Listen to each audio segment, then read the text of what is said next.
What's up guys? In this tutorial, I will show you how to run APK files on your Windows PC.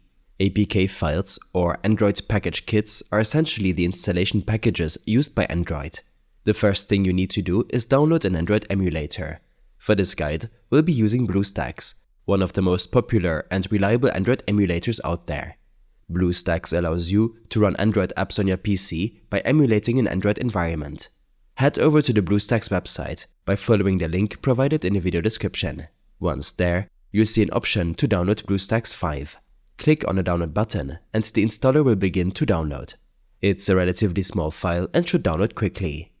After the download is complete, find the installer in your downloads folder and double-click to run it. Follow the on-screen instructions to install Bluestacks on your PC. Once installed, Bluestacks should launch automatically. With Bluestacks open, you're now ready to install your APK file. Look for the Install APK option on the right-hand side of the Bluestacks interface. It's marked with a plus icon. Alternatively, you can use the Ctrl, Shift and B shortcut to bring up the File Explorer. Navigate to where you've saved your APK file. Select it and click Open to start the installation process within Bluestacks. After a brief wait, your app should be installed and ready to use. You might find it on a different page if you have already several apps installed in Bluestacks. You can easily navigate through the pages using your mouse, mimicking a swipe action on the touch screen.